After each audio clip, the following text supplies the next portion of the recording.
Hi friends, welcome back to Shri Mahalakshmi home foods అండి. ఈరోజు నేను చూపించబోయే వీడియో ఏంటిదంటే కారపప్పులు అండి. ఫస్ట్ జీలకర్ర వేసుకుందామండి. తర్వాత శనగపప్పు వేస్తుందండి. తర్వాత పల్లీలు వేస్తుందండి.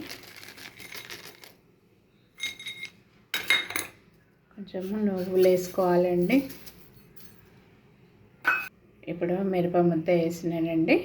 ఇప్పుడు మీ టేస్ట్కి తగినంత వేసుకోండి. ఇప్పుడు వీటినన్నిటిని కలపాలండి ఒకసారి. నేను సాల్ట్ ఇందులో మిరపకాయలు తిప్పేటప్పుడు గ్రైండ్ పట్టినప్పుడే ఏ సాల్ట్ కూడా అందులో వేసి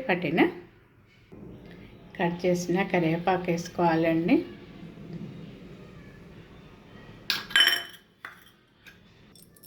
కొంచెము వేడి నూనె పోస్తున్నానండి. ఇలా అంతా మంచిగా కలిపినాం కదనండి. ఇప్పుడు వీటిని అంతా ఏం చేయాలి, పిండి అంతా ఇట్లా కొంచెం పక్కకు అనుకోవాలండి. అనుకొని కొంచెం కొంచెం పిండి తీసుకొని కొంచెం కలుపుకుంటూ చేసుకోవాలండి. ఇప్పుడు కొంచెం పిండి తీసుకొని నేను కొంచెం ఇట్లా వాటర్ పోసి కలుపుతానండి.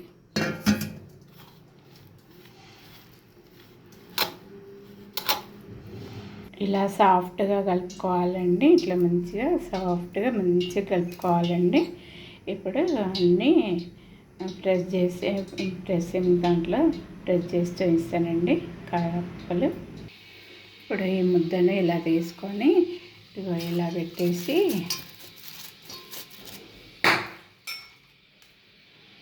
ఇలా పెట్టేసినాక ఇలా పెట్టి ఇట్లా ప్రెస్ చేయాలండి.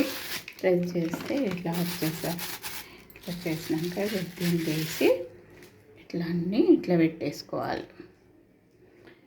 ఇట్లా పెట్టేసుకొని ఒకటి వేస్తూ ఉండాలి. బాణలి పెట్టిన నూనె పోసిన స్టవ్ ముట్టించి బాణలి పెట్టి నూనె వేసి ఇట్లా నూనె కాగింది. ఇప్పుడు అప్పాలు వేసుకుందాము.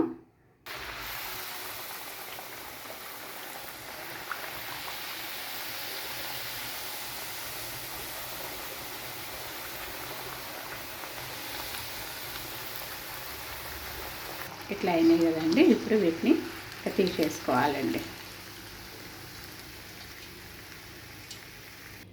అన్నింటినీ ఇట్లానే చేసుకోవాలండి.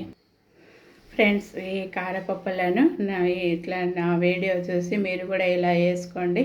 నా వీడియోకి ఒక లైక్ చేయండి, షేర్ చేయండి, సబ్స్క్రైబ్ చేయండి. బాయ్.